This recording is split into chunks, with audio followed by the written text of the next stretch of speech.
Mga ka-business, baka samantalahin ko itong pagkakataon na to. Kung po pwede po sana, lalambing ako sa inyo. Supportahan niyo po yung Anime Reactors TV. Solid ka business po yan. Tapos ano po kasi siya, bedridden na po, mga ka-business. So sa pamamagitan ng pagbablog, awa ng Diyos nga, na-monetize na siya. Nagkakaroon siya ng kaunting revenue. Kaya maliliit lang kasi yung views niya. Baka pwede po suportahan natin si Anime Reactors TV. Yan. Pero bedridden na po siya. Kaya mapapansin nyo yung at least na mukha niya, pinapakita niya. Cartoon character. Suportahan po natin yan, Anime Reactors TV.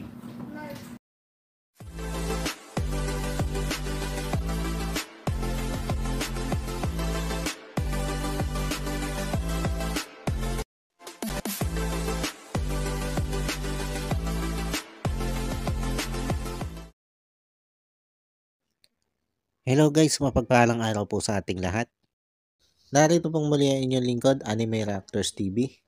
At sa mga hindi pa po nakaka-subscribe dyan sa aking munting channel, ay baka pwede naman pong makipindot na po na subscribe button. At makilike and share na rin po ng aking mga video. At patuloy din po natin suportahan ang Mag-amang Ka-Business Official at Papa Dins TV. At ganun din po yung kanilang second YouTube channel na Ka-Business Family.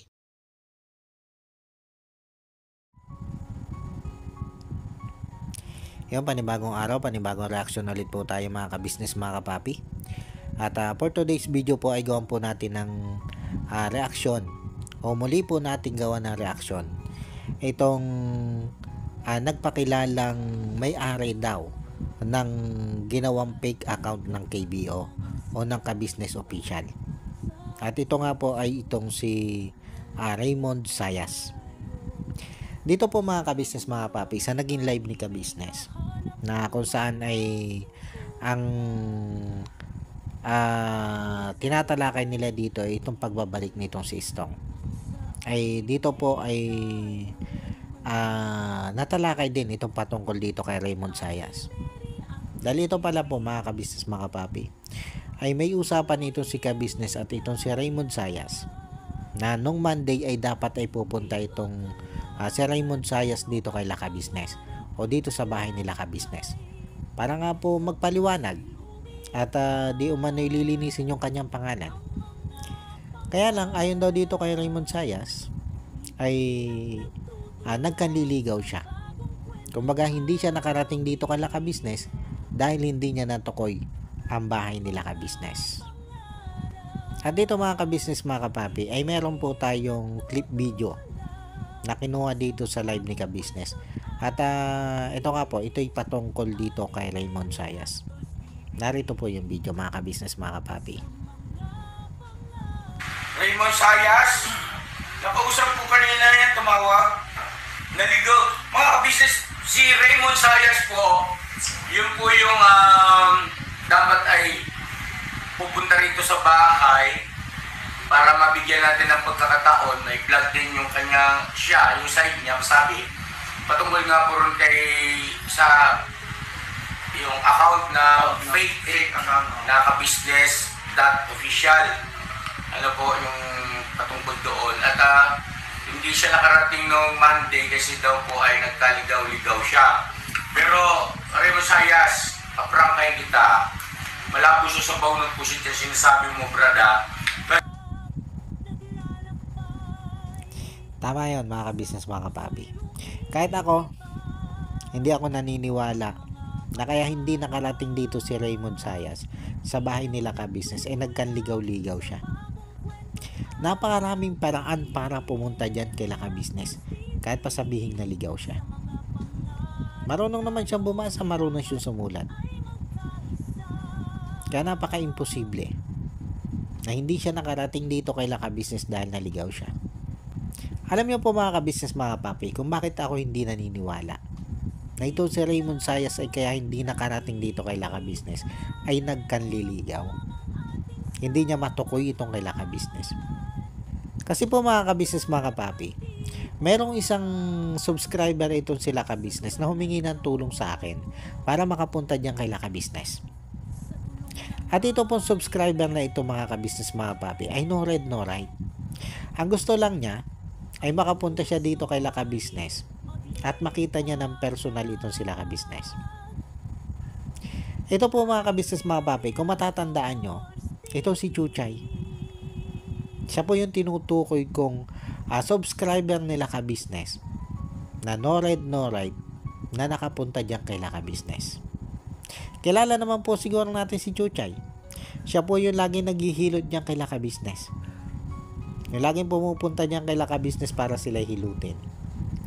Ang totoo po yan, si Chuchay nakarating lang yan diyan kay Laka Business dahil doon sa ibinigay kong address sa kanya. Kasi hiningi niya yung address ni Laka Business eh. At tinanong ko din naman si Ka-Business kung pwede ko bang ibigay yung address niya. At okay naman si Ka-Business, pumayag naman. Kaya nga ibinigay ko kay Chuchay yung address nito si Laka Business. At ang ginawa nga po nito si Chuchay dahil no red no right siya, ay ipinakita niya lang doon sa sinakyan niyang angkas ata yun o Grab na yung motor lang po. Ipinakita lang niya doon sa rider yung binigay kong address sa kanya. At natukoy po agad nila yung bahay nila Ka-Business. Kumbaga hindi na po sila nagkanliligaw. Naihatid no rider, itong si Chuchay doon sa mismong bahay nila Ka-Business. Kaya para sa akin, kung itong si Chuchay nga na isang no red no right ay nakagawa ng paraan para makarating dyan kay Laka Business, ay ikaw pa naman kaya Raymond Sayas? Ikaw pa naman kaya na marunong kang bumasa at sumulat ang hindi ka makarating dyan kay Laka Business? Kaya sinong lolokohin mo? Sinong lolokohin mo na kaya hindi ka nakarating dyan nagkanliligaw ka? Ano yun, mas mahusay pa sa si Chuchay na gumawa ng paraan o dumiskarte para makarating dito kay Laka Business? Ay si Chuchay, aminado siya na siya ay no red no right dahil hindi siya nakapag-aral. Ay samantalang ikaw, alam naman natin na nakakapagbasa at nakakapagsulat ka. Dahil nakakapag-comment ka nga doon kay Papa Dins eh. Nakakapag-message ka dito kay Ka-Business. Kaya para sa akin, Raymond Sayas, ay medyo may sabit ka. Kumbaga, parang ang hirap paniwalaan. No, sinasabi mong nagkanliligaw ka, kaya hindi ka nakarating dyan kay Laka Business. At ito mga Ka-Business, mga papi, ituloy lang po natin yung video. Kung talagang ginusto mo, imposible yun. O sige, granting, naligaw ka, naintindihan ka namin.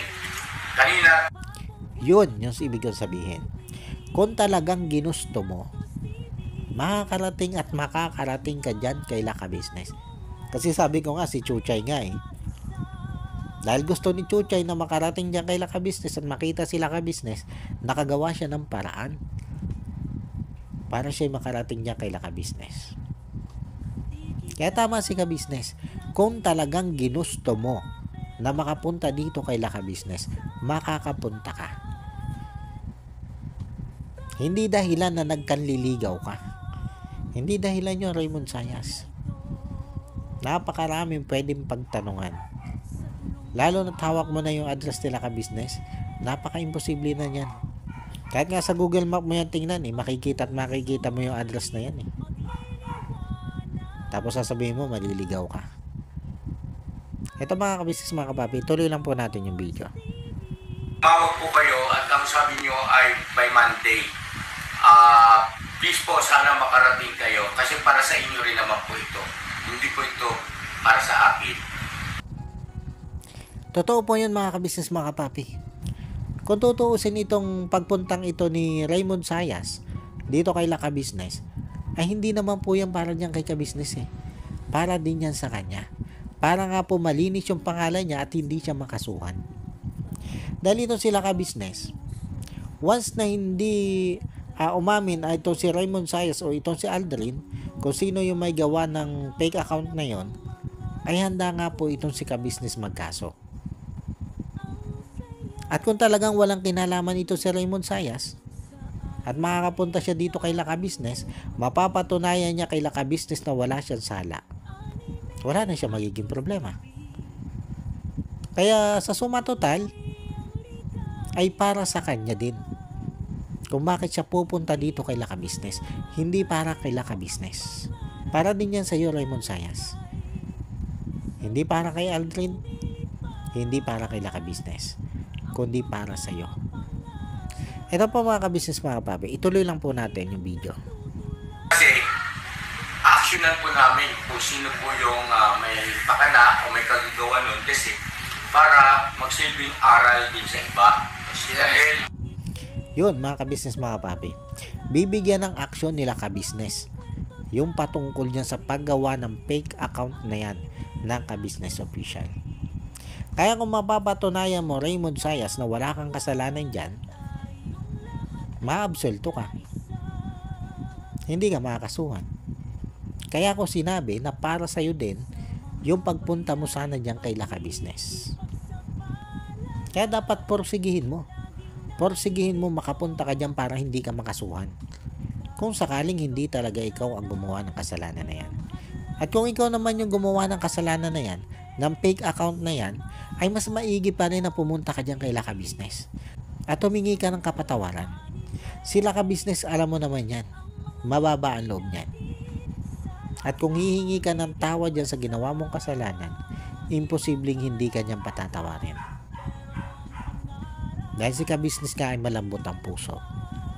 Pero kung magmamatigas at magmamatigas ka, tapos ikaw pala yung may kasalanan, ayari ka. May kalalagyan ka talaga dyan, Raymond Sayas. Ito po mga ka-business mga kapapi, ituloy lang po natin yung video. malaking pinsala po kasi sa mga vlogger, sa mga YouTuber na pinaghirapan nila yung kanilang mga YouTube account to, no, na mapalago, magkaroon ng resulta yung paghihirap, magsusumikap, tapos ay magkakaroon ng ganoong gagayahin, tapos gagamitin, magkukomento ng kung ano-ano. At siyempre, papagkamalan ng mga makakakita, sige, business ito ha, kasi gano'n na gano'n eh, logo lahat, pangalan, bakit nagsasalita ng ganito? Kaya, di ba, halimbawa lang, ay talagang ano yun, alarming yun, at makakapinsala talaga yun. Yun pa. Totoo po yun mga ka-business mga kapapi. Dahil itong ginawang fake account ng ka-business official, wala halos itong pagkakaiba dito sa account ng ka-business. Tapos pag bigla mong binasa yung kanyang pangalan at hindi ka nagsuri, mapapagkamala mo talagang si ka-business ito. Ay paano nga kung halimbawa itong fake account na ito ay nag-comment ng kung ano-ano? Ay di sira sila ka-business. Kasi ang iisipin ngayon ng mga viewers ay si ka-business yung nagsabi nun. Tapos may naging comment pa nga daw ito eh. Sabi ni Papa Dins, hindi ko na lang nabasa eh. Kasi nabura agad. May naging comment pa nga daw ito na sinasabi daw nito doon sa comment na ang bawat isang subscriber ni ka-business ay bibigyan ni ka-business ng parang 20,000 na ata yun. May ganun siyang comment. Ay paano ko maniwala yung mga subscriber ni ka-business doon sa comment na yun? Ay di ang nalagay sa alanganin ito sila ka-business. Dahil akalain nga ng mga viewers ay si ka-business mismo ang nagsabi nun. Kaya malalagay sa alanganin ay itong sila ka-business. Kaya malaki talagang magiging pinsala ng fake account na yan kung hindi agad yan nabuking. Ito po mga ka-business mga papi, ituloy lang po natin yung video. Kahit ba hindi masama siya sabihin kahit pa ba mabuti, kung hindi naman ikaw yun eh, mali pa rin. Opo, namin ka ng Opo. So ayun po, Raymond Sayas, antayin po namin kayo ulit ng wala mo tingin lakad Monday po? Monday po, wala po. Dito binibigyan pa ng pagkakataon ni ka-business itong si Raymond Sayas. Kumbaga ituloy lang yung pagpunta doon o yung usapan nilang pagpunta doon sa ka-business house. Para nga po malinis ang pangalan nito si Raymond Sayas. Para mapatunayan talaga niya na hindi siya yung gumawa ng fake account na yon. At syempre dapat handa din niyang harapin ito si Aldrin. Dahil kailangan magharap sila ni Aldrin para magkaalaman kung sino ba talaga sa kanilang dalawa ang nagsasabi ng totoo. Sabi ko nga, pag napatunayan lang ni Raymond Zayas, nakilala nito si Aldrin nito si Raymond Zayas, at maging yung mga anak ni Raymond Zayas ay kilala nito si Aldrin, laglag na agad dito si Aldrin eh. Kasi bakit niya itinanggi kay Laka Business na kilala niya yung mga bata? Kung sakaling kilala pala niya yung mga batang yan. Ibig sabihin lang nun, may tinatago siya kay Laka Business, diba mga ka-business, mga papi? Kaya lang papaano nga kung hindi? Papaano nga kung ito si Raymond Zayas pala ang nagsisinungaling dito? At ginagamit lang niya ang pangalan nito si Aldrin. Kawawa naman ito si Aldrin. Napagbintangan tuloy do sa kasalanang hindi pala niya ginawa. Yun ay kung sakali na itong si Raymond Zayas talaga ang nagsisinungaling. Ito po mga kabisnes, mga papi, ituloy lang po natin yung video. Yun. Sige po, antayin po namin ka. Tumakar po sana bago mananghali. Mga alas 10 po siguro ng umaga, kumakar po sana, no? Makikisuyo na lang kami sa Raymond Zayas. Alam mo Raymond Zayas, kung talagang wala kang kasalanan, napakalaking pagkakataon mo na ito para linisin nga yung pangalan mo. Napakalaking pagkakataon mo na ito. Dahil mismo si ka-business na nag-iimbita sa iyo eh. Tapos may usapan na pala naman kayo eh. Nakakapag-usap na kayo sa cellphone. Kaya kung wala ka talagang kasalanan, puntahan mo sila ka-business. Yan yung pinakamaganda mong gawin. Para mapatunayan mo sa kanila na malinis ka talaga. At hindi talaga ikaw yung may kasalanan doon. Kasi kung hindi ka pupunta dyan, kaya ka-business, ay nangangahulugan lang na meron kang itinatago. Malaki ang posibilidad na ikaw talaga ang may kasalanan dito at hindi itong si Aldrin. At ito po mga kabisnes, mga papi, ituloy lang po natin yung video. Si Raymond Zayas. Sabi niya, ang chat sa akin ni Aldrin, sir, ka-business, kahit anong mangyari, hindi siya aamin pag nagkaharap kami. Paano niyo po malalaman? May lunggo na sila eh. Diba? So, di dalawa kayo. Pakulong ko kayong dalawa. Kasuhan ko kayong dalawa. Kung walang aamin sa inyo. Ay, hindi. Ganito Si po. Aldrin daw yan, si Aldrin. Ito ko niya, si Aldrin daw. Si Aldrin. Oo, ang chat sa akin ni Aldrin sa business. Sandali po linawin ko lang. Pasintabi po, Sir Zayas, pasintabi po. Pero ko lang po, ano yung message yan? Yung chat daw po sa kanya ni Aldrin, ang chat sa akin ni Aldrin, sir, ka-business, kahit anong mangyari, hindi siya aamin pag nagkaharap kami. Paano po malalaman? Alam mo Raymond Zayas, kung totoo yan sinasabi mong yan na nag-message sa iyo itong si Aldrin, napakadali lang naman patunayan yan eh. Tama ito sila ka-business. I-screenshot mo yung message ni Aldrin. At siguraduhin mong account yun ni Aldrin. Pag ipinakita mo dito kay Laka Business at napatunayan nila si Aldrin talaga ang nagsabi niyan, ay malaki na yung puntos mo dun, Raymond Zayas. Ihaharap yan nila ka-business kay Aldrin na bakit ganito yung iyong message kay Raymond Zayas. Ibig sabihin talaga ay ikaw yung may kasalanan. Yan lang ang sasabihin nila ka-business kay Aldrin. Kasi hindi magme-message na ganyan si Aldrin sa'yo kung talagang wala siyang kasalanan. Yan ay kung totoong nag-message sa iyo si Aldrin. At madaling patunayan yan, Raymond Zayas. Napakadaling patunayan yan na nag-message talaga sa iyo si Aldrin. Screenshot lang. Okay na yun. Andun yung pangalan ni Aldrin. Syempre, pag sinearch mo yan, makikita mo kay Aldrin talaga yon. At hindi pwedeng itanggi ni Aldrin yun. Hindi pwedeng itanggi ni Aldrin na hindi siya yung kung talagang account niya, yung ginamit niya ng pagme-message sa'yo. Kaya lang paano kung alibay mo lang pala ito?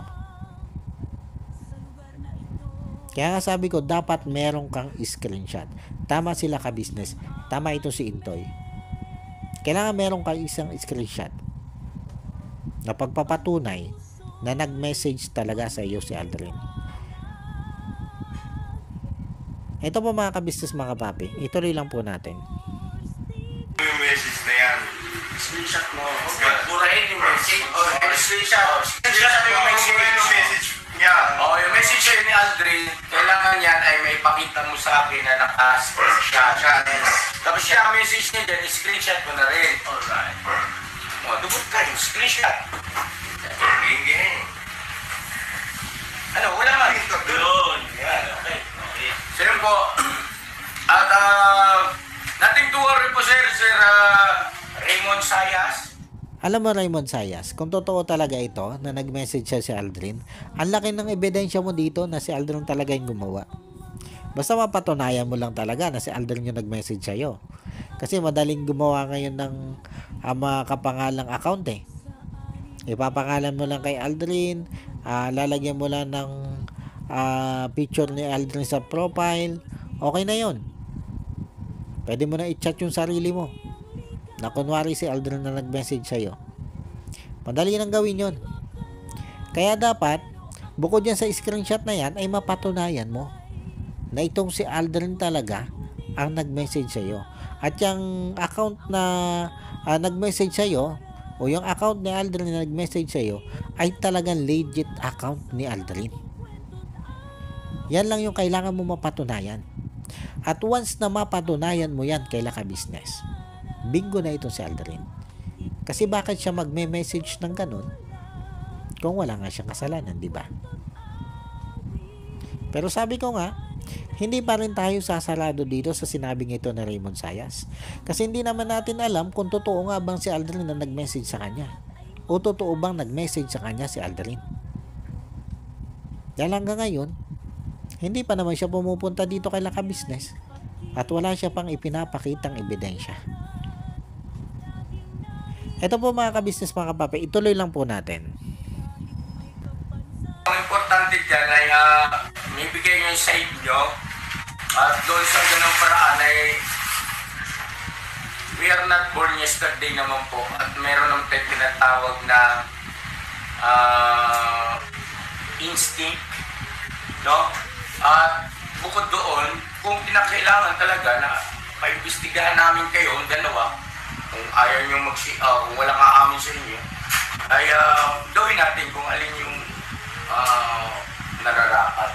Pero sabi niya dito sana by Monday, andyan na si Aldrin. Ay, Siya ang pupunta dito yan, di ba? oh. Tama yung mga ka-business mga kapapi. Dapat pa imbestigahan itong dalawang ito kung sakaling hindi sila mag-aminan. Kasi alam nyo mga ka-business mga kapapi, ang tingin ko kahit itong si Aldrin talaga ang gumawa ng fake account na ito, tatanggi talaga ito eh. Pero na lang siguro kung ang sitwasyon talaga ay makorner siya nitong si Raymond Sayas at maraming mapatunayan ito si Raymond Sayas na talagang ito si Aldrin ang gumawa ng fake account na yon, maaring doon hindi na makatanggi si Aldrin. Pero yun nga, kung sakasakali na talagang tumanggi itong si Aldrin at syempre ganun din ito si Raymond Sayas dahil ngayon pa ka lang tumatanggi na siya, di ba? Ay kailangan talaga dito na maususing investigasyon. At pag nag-imbestiga naman dito ang mga kinauukulan, lalabas at lalabas dyan ang totoo. Imposibleng hindi. Kasi dadalawang tao lang naman yung involved Papatunayan lang kung talagang sino yung gumawa nung fake account na yon. Kaya madali na lang yan sa otoridad. Madali na lang nilang matuko yan. Ito po mga ka-business mga papi, ituloy lang po natin yung video.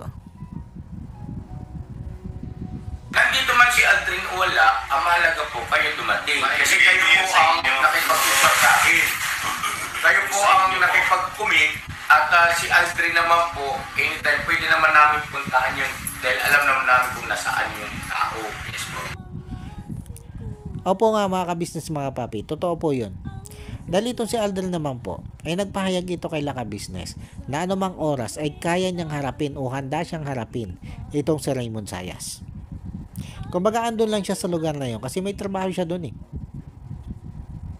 Kaya ang kinakailangan talaga dito, itong si Raymond Sayas, hindi itong si Aldrin. Dahil si Aldrin niya ay alam nila ka-business kung saan pupuntahan. Samantalang itong si Raymond Sayas ay hindi pa nga ito nakikita nila ka-business ng personal eh. Kaya ang kinakailangan pumunta talaga dito kay Laka Business ay ikaw, Raymond Sayas, hindi si Aldrin. Kaya bakit mo sasabihin na kailangan ito si Aldrin ay nandito na sa ka-business house bago ka pumunta dito? Eh samantalang pag pumunta ka dyan kay Laka Business, ay pwede nyo naman puntahan ito si Aldrin. Ganun lang yung gagawin nyo. May sasakyan naman sila ka-business. Sila ka-business na ang magdadala sa iyo doon kay Aldrin para mapatunayan kung sino nga ba sa inyong dalawa ang nagsisinungaling. Ito po mga ka-business mga papi, ituloy lang po natin yung video. No? Ngayon, kung alam ba pinuntahan namin wala na ron, ay ibang istorya yun. Diba? Kaya may isang tape. Diba? May sumagot si Raymond Sayas dito kuya. Nagdalawang isip ako sa attitude niyo, sir. Pasensya na. Dito ako natawa mga ka-business mga papi. Siya pa talaga yung nagdalawang isip sa attitude ni ka-business. Anong attitude na sinasabi mo, Raymond Sayas? O baka natatakot ka lang? Kaya ka nagdalawang isip pumunta dito kay Laka Business? Kasi, maaaring ikaw talaga yung gumawa ng fake account ni ka-business na yan. Kaya ngayon, ay gumagawa ka na ng dahilan. Kasi ano ba naman pinakitang attitude sa iyo ni ka-business dito sa live na ito? Wala naman, di ba?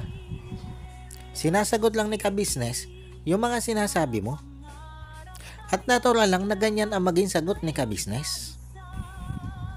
Na kung sakaling kayong dalawa ni Aldrin ay hindi umamin sa isa't isa kung sino sa inyo ang may kasalanan, natural lang na paimbestigahan kayong dalawa. Ay baka ang gusto mo ay pag nakarap mo ito sila ka-business at sinabi mo kay Laka Business na hindi ikaw ang gumawa ng fake account na yon, ay gusto mo paniwalaan ka kaagad ni ka-business nang wala nang imbestiga. Hindi ganon, Raymond Sayas. Kahit makausap mo ito sila ka-business ng harapan at sinabi mo diyang wala kang kasalanan, hindi pa rin yan tatali doon sa sinabi mo. Kailangan pa rin yan na pagharapin kayong dalawa ni Aldrin. At doon naman, pag kayo magharap na doon, kahit tumanggi yan si Aldrin, mapapatunayan doon kung siya'y nagsisinungaling o hindi. Yan yung kagandahan pag kayo nagkaharap. Kaya bakit mo sasabihin na nagdadalawang isip ka dahil sa attitude ni ka-business? Natila ba parang ikaw pa yung argabyado dito? Hindi ikaw ang argabyado dito, Raymond Sayas.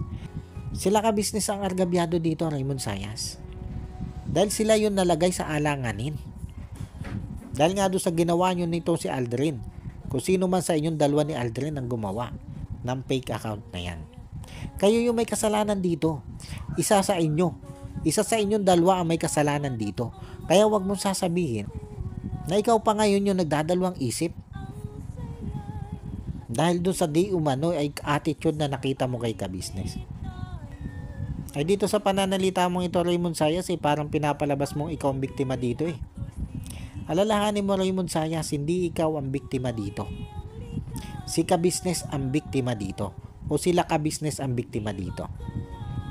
At kayong dalawa ni Aldrin ang suspect dito. Yan ang wag mong kakalimutan. Kayong dalawa ni Aldrin ang suspect dito. Dahil umamin kan sa'yo yung account na ginawa ni Aldrin kamo. Na ginawa niyang fake account nito sila ka-business. Unang ka-business official. Umamin kay. At dahil sa hindi mo pa napapatunayan na hindi ikaw yan, isa ka sa suspect. Kaya huwag kang magpiling biktima dito, Raymond Sayas. At ito mga ka-business, mga kapapi, ituloy lang po natin yung video. Magandang gabi. Tulog na ko. Nagdalawang isip ka sa aming attitude. Bakit po, sir? ano ang dapat nyong ipagkadalawang isip doon. So, anong ibig sabihin, pinagdududahan mo ko? Ako bang gumawa ng mali? Tama yun, mga ka-business, mga kapapi. Mukhang gustong palabasin dito ni Raymond Sayas na si ka-business pa yung pinagdududahan niya. Ano yun, joke? Sila ka-business na nga yung biktima eh. Siya pa yung pagdududahan dito. Ayos ka din, Raymond Sayas ha. Mukhang gusto mong baligtadin dito sila ka-business eh.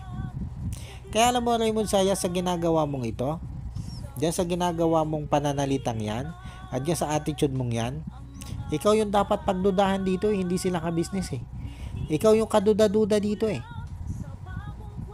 Doon pala sa sinabi mo na nag-chat sa iyo si Aldrin, at sinabi ni Aldrin na hindi siya aamin kahit anong mangyari, kaduda-duda na yun, Raymond Sayas. Alam mo na pwede mong patunayang nag-chat sa iyo si Aldrin.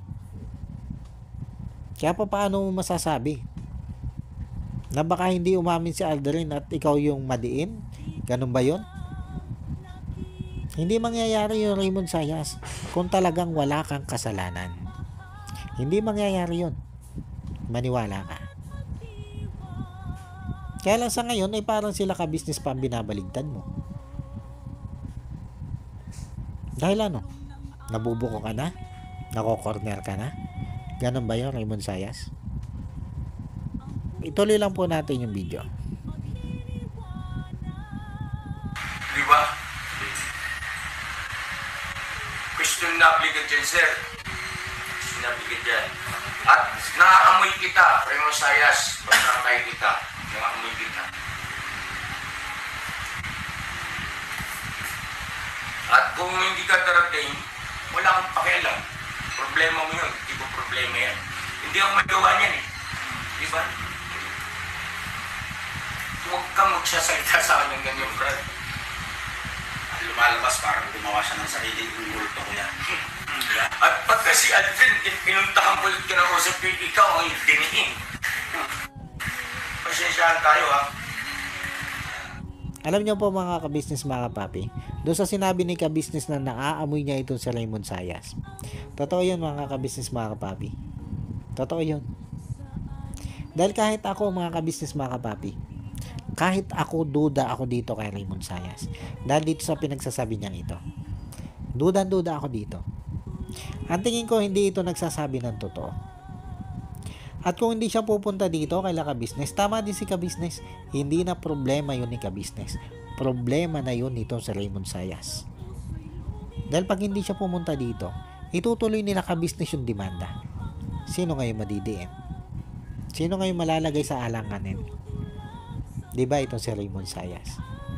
Wala eh, nagpakilala ka na eh, Raymond Sayas eh. Nagpakilala ka na. Kaya dapat ituloy-tuloy mo na yan kung talagang wala kang kasalanan. At kung may sabit ka naman dito at ikaw talaga yung gumawa nito at isinasangkot mo lang ito si Aldrin, ay ito sila ka-business naman, tumatanggap naman yan ng sorry. Basta buka lang sa iyong kalooban yung paghingi ng tawad dito. Patatawarin ka niyan. Lalo na nga't may mga maliliit kang anak na pwedeng magsakripisyo kung sakaling makulong ka. Hindi ganun katigas ang puso nila ka-business. Para hindi kanyang patawarin, para hindi kanyang bigyan ng isang pagkakataon. Ang kailangan mo lang maging tapat, Raymond Sayas. At alam mo, Raymond Sayas, kung tutuusin, maging tapat ka lang dito kay ka-business. Tutulungan ka pa niyan dahil nakita nga niya yung sitwasyon nyo. Doon sa video ng mga bata, nakita niya doon kung ano yung sitwasyon nyo. Na maaaring isa kayo doon sa mga kababayan natin na nangangailangan ng tulong. Pero kung patuloy ka magsisinungaling dito, aba, ay hindi din naman papayag sila ka-business na bilog-bilugin mo lang sila, na utu-utuin mo lang sila. Bibigyan kanya ng leksyon, maniwala ka. Kaya doon sa sinasabi mong nag-aalangan ka ng pumunta dito kay ka-business dahil sa attitude ni ka-business, abay, yun ay isang malaki mong pagkakamali. Isang napakalaking pagkakamali ang gagawin mong yan pag hindi ka pumunta dito kay ka-business. Dahil sabi ko sa iyo, malalagay ka sa alanganin pag nagkataon. Dahil nagbitaw na ng salita yun si ka-business eh. Once na nagbitaw yan ng ganyan salita, tutuluyan ka niyan, sabi ko sa iyo. Ididemanda ka niyan. O ididemanda kayong dalawa ni Aldrin niyan. Para maturuan kayo ng leksyon. Kaya hanggat ganyan pa lang yung sitwasyon, ay gawin mo na yung nararapat, Lemon Sayas. Gawin mo na kung ano yung nararapat. At hindi na dito usapin kung may kasalanan ka o wala. Kung may kasalanan ka, humingi ka lang ng tawa dito kay Laka Business. Sigurado patatawarin ka niyan. At kung wala ka namang kasalanan, mas maganda yon. Patunayan mo. At para naman ito si Aldrin, ang mabigyan naman ng leksyon. Ganun lang yan, Raymond Sayas. Paano po mga ka-business, mga kapapi? Hanggang dito na lang muna ulit po. At sana po nagustuhan nyo itong aking reaction video na ito. At muli po ay maraming salamat po sa patuloy pong sumusuporta at sa wala pong sawang nanonood sa aking mga nire-reaction na video. Maraming salamat po. At sa mga hindi pa po nakaka-subscribe dyan sa Muntikon channel, ay baka pwede naman po makipindot na ng subscribe button at makilike and share na rin po ng aking mga video. At yun, bago po tayo tuloy ang magtapos ay gusto ko lang pong i-shoutout itong sila Ma'am Nerissa ng New Jersey. Shoutout po sa inyo ma'am at maraming salamat po sa patuloy nyo pong pagsuporta at sa wala nyo pong asawang panunood sa aking mga nire-reaction ng video. Maraming salamat po ma'am. At ganoon din po dito kay Ma'am Elena Capillo. Shoutout po sa inyo ma'am at maraming salamat din po sa patuloy nyo din pong pagsuporta at sa wala nyo din pong asawang panonood sa aking mga nire-reaction ng video. Maraming salamat po ma'am. At ganoon din po dito kay Sir Jewel Channel. Shoutout po sa inyo sir. At syempre ganoon din po dito sa magigiting nakagwang nito si ka-business. Na ito sila Kagwang Wakiwak Official, Kagwang Intoy Official, Kagwang Bay Papaya Official, Kagwang Buknoy Official, Kagwang Bornok Official, Kagwang Bogi Official, Kagwang Bong Official, Kagwang Damulag Official, at ito nga po si Kagwang Istong Official. Hindi ko lang po alam kung meron ng channel itong si Istong, pero pag nagka-channel po ito ay Kagwang Istong Official ang magiging pangalan po ng channel niya. Support po natin yan. At ganoon din po itong aking mga kasamang reaktor na sila Taong Gala, Kalingap Turak, Katangay PLC, Mamplers Channel, MK Inday Okray TV, Analisa Reality Vlog, Alminda Mix Vlog at Joyce 27 TV. Shoutout po sa inyo. At muli po ay maraming salamat po. And God bless po sa inyong lahat. Anime Reactors, shoutout po. Suportahan natin yan si Anime Reactors TV. Yan, pakisupport po natin. Siya po ay isang bedridden na mga ka-business. Check nyo po yung kanyang YouTube channel, Anime Reactors TV. Siya po siyang bedridden na, ayan, kahit paano nakakagawa-gawa siya ng mga reaction video patungkol sa ka-business official. Suportahan po natin para kahit paano magkaroon siya ng revenue. May magamit siya sa pambili-bili man lang ng gamot. Ano po mga ka-business.